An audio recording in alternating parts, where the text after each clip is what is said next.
everybody, this is Andy with Two Perspective Studio. I am the PropChef.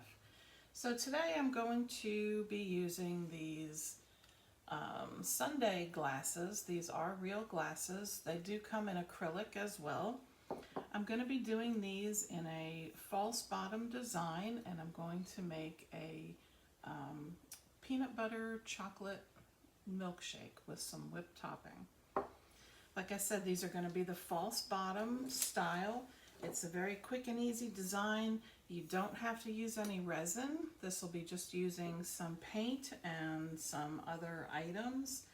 I'm going to begin by painting the inside of the glass. So the first thing I'm going to do is take a product that I make myself here in the PropChef line. This is some icing glaze that you can find in my Etsy shop under the PropChef tab.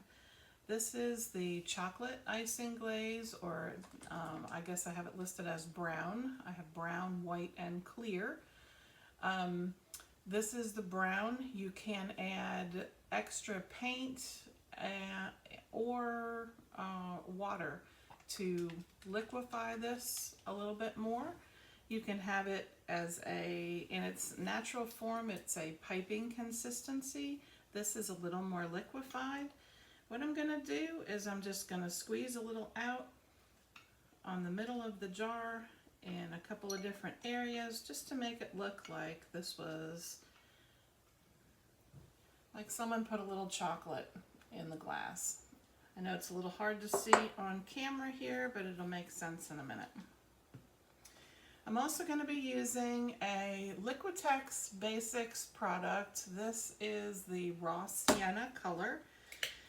It is sort of like a peanut butter color, but I'm going to lighten it up a little bit because this is a little dark for peanut butter color.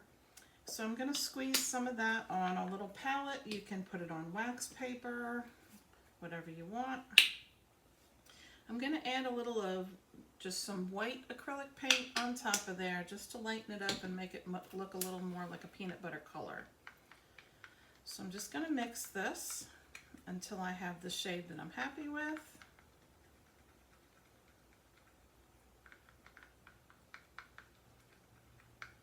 There, that's a little bit more like a peanut butter color. And then what I'm going to do is I'm going to paint the inside of the glass right over the chocolate. It will layer. It won't really blend together unless you scrub it. And I'm not going to do that. So I'm just going to leave these little smudged areas of chocolate on here. I'm going to go over it with this peanut butter color. I did wet my brush just a little bit before I started. And I'm going to take a decent amount of this peanut butter color. And I'm just going to start at the bottom and wipe upward. Now, the brown in the chocolate will stay in there. You can also let it dry first if you want. But if you do it this way, it'll come out sort of streaky, and it'll look like someone was actually making a peanut butter chocolate shake. So now you see you have the chocolate streaks in and around the glass. What you want to make sure is that all the areas of the glass are evenly painted. So once the insides of these are dry, you want to let them completely dry. You can use a hair dryer or a heat tool on low setting. You don't want it to get too hot because it will begin to bubble the paint. Once they are completely dry on the inside, what you want to do is turn them upside down on a piece of the foam core or foam sheets. Cut the circles to fit on the top. If you use only hot glue, it can pop off of the glass. So you want to make sure that you use either just the craft glue or school glue, Gorilla Glue, whatever, just to make sure that it adheres on there properly. And I just put a little bit of the hot glue in a couple of different areas, like I said, just to sort of make it stay on there right away and not pop off. I'll give that a nice press and hold for a few seconds just to make sure that it's on there.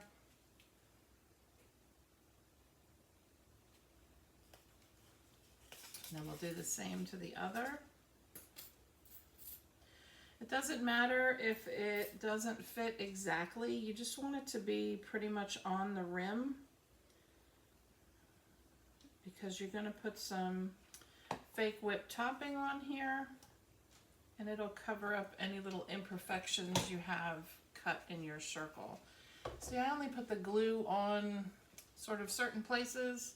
I left a little bit of space for just a little bit of the hot glue to go in. Like I said, you definitely don't want to just use the hot glue because it will pop off of the glass. And make sure you give that a nice press on there just to make sure that it stays. And then you can go ahead and finish up the rest of the project as your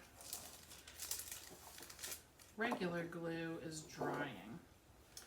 So I'm using a pastry bag and I think this is a 2D tip. You can use a 1M. These are the larger tips on here. The bag is filled with a lightweight spackle. This is the Fast and Final from DAP. It is a soft, lightweight spackle. You need to make sure that you find a lightweight spackle for this purpose, or it won't go through the tip of the pastry bag. You can color the spackle with paint. You can thin it out with a little bit of water if you need to. You can also thicken it up with a teaspoon or so of cornstarch if it's too watery. Once you get it at the correct piping consistency, you want to load a pastry bag with a tip on it. And what you're going to do is take some more of your craft glue. You want to make sure that you give this something to stick to so that it doesn't pop off. And you just want to run a little bit of glue around the top of your foam board.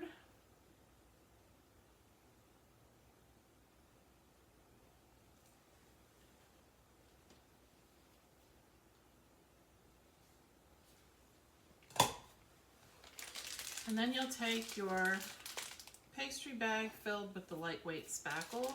You can actually color this a little bit of the peanut butter coloring that we used if you want to make like a peanut butter whip.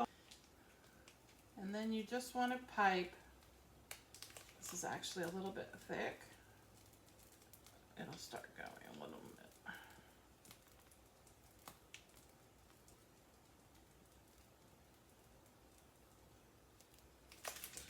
I'm going to pipe a rim around there and pipe a centerpiece. And then you can actually pipe the decoration up to the top.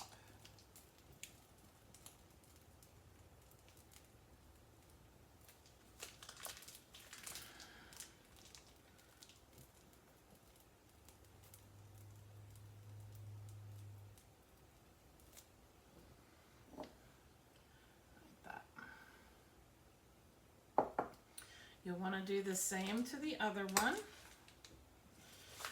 And then you can use whatever topping decorations you'd like. I have some peanut butter piece nonpareils that we can put on there. You want to make sure that you put these on right away. They won't stick very easily to the spackle. You may need to press some of them in. These do not stick to the spackle like they will stick to icing. Now these are not real. These are made out of acrylic. You need to make sure that you don't use real sugary foods on any of your fake items, as they can draw bugs.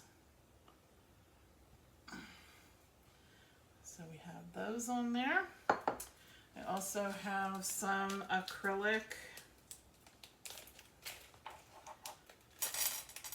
little candies.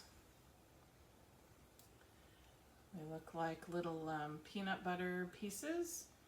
You can individually place those wherever you want them.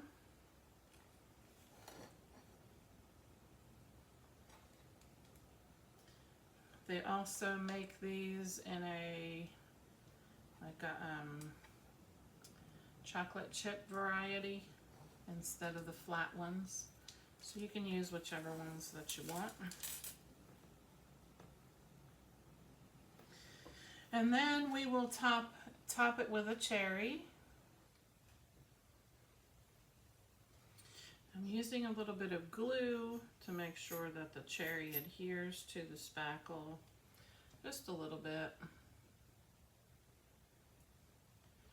Pressing it down lightly. And then I'm also putting a little glue on these handmade little peanut butter cup candies that I make. Pretty easy to do using a mold.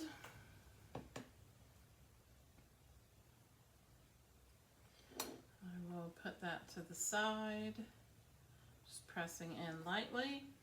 And then I have cut a full-size straw in half, and I'm using half for each shake. I put the cut side into the spackle.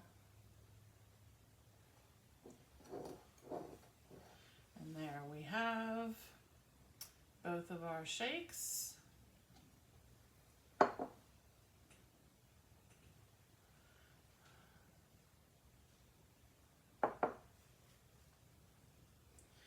And for the final touch, I will probably put some chocolate and peanut butter colored drizzle over the top. And there we have our shakes completed. Fairly easy, quick project. I hope you enjoyed this little video. Let me know in the comments if you have any questions, if you need links to any products that I've used here today. The PropChef materials that I use to make these are available in my Etsy shop at 2 Perspective Studio on Etsy.com. Hope everyone has a great rest of your day, and I'll see you in the next video. Bye.